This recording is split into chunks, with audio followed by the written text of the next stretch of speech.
Geo Tracker and Suzuki Sidekick values might have just gone up. TFL just did a video on this thing.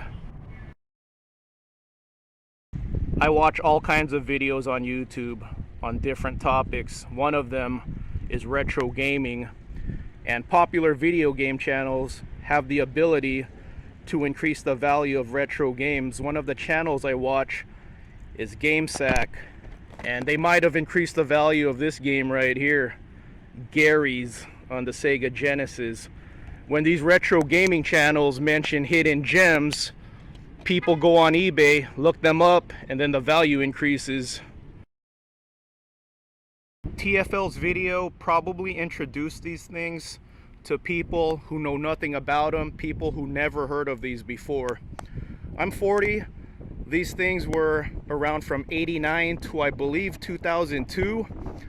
So I was still in high school in the middle of the production of these things. And I wasn't a fan of these when I was in high school. I liked fast cars when I was in high school. I started appreciating these 10 years ago. 10 years ago, I went out to the desert with friends.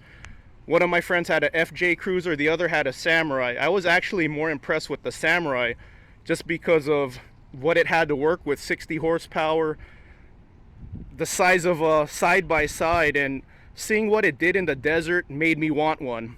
Then I remembered the Geo Tracker. I didn't want to copy my friend, so I said, you know what, Geo Tracker, because 10 years ago I was seeing Samurais around more often. So Samurais always had that legendary status. Geo Trackers, they're Geos. I think the Geo Tracker is actually more common than the Suzuki Sidekick. Same vehicle, but I see more Geo Trackers than Samurais or Sidekicks. So I wanted one of these 10 years ago because I was impressed and I didn't want to copy my friend. I will never drive a vehicle that I don't like the looks of. And there were more convertibles available than tin tops. I just happened to find this tin top. Now, getting a tin top, I really like the looks of this thing. I think it's better looking than the convertible. I like the styling. So when you look at it, it's a nicely styled vehicle. It has a kind of a wide, factory wide body. It's not just a straight up box. See? Kind of like a wide body. I love the 90s decal. I had to get a new emblem. So the Geo division was a division of Chevrolet. They sold nothing but imports in a GM dealer. So this was a Suzuki Sidekick. The Prism was a Toyota Corolla. So they just rebadged Japanese cars. So when I bought this, I think I bought the most expensive tracker at the time available in the country. This was listed at $11,000 and I got it for $7,000. On cars.com, there's two of these for sale right now for more than $10,000. And then the Suzuki Sidekick variant, there's also two for sale right now, but they're the 4-door. So these seem more common than the Suzuki Sidekick variant when it comes to the 2-doors. These were already going up in value when I bought mine. I should have bought one 10 years ago when something in this condition was $3 or $4 grand and not the $7,000 I paid for it. Now that TFL made a video about this thing, watch for the values to go up a little bit. Here's who I think were buying them. Back in the 90s, people who were in their 20s, late teens, probably bought one of these as their very first brand new vehicle.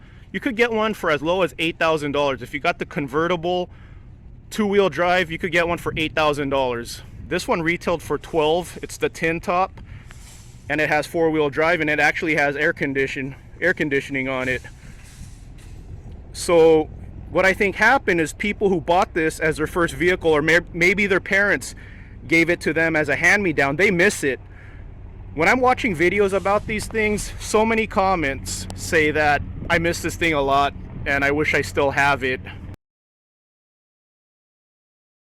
I fall in the category of I enjoy going out to the desert. My friend had a Samurai. I really was impressed by it. So to not copy my friend, I remembered the tracker. So I remember trackers. They're small just like the Samurai and they're kind of low-key.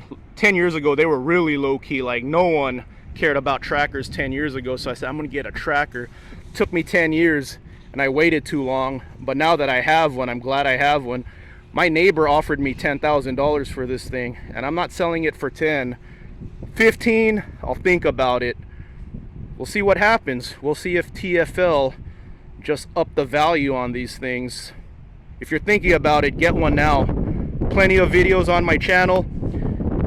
If you found this through TFL and you're looking up Geo Tracker videos now, I'm proud to say that my channel has the most Geo Tracker content when it comes to stock.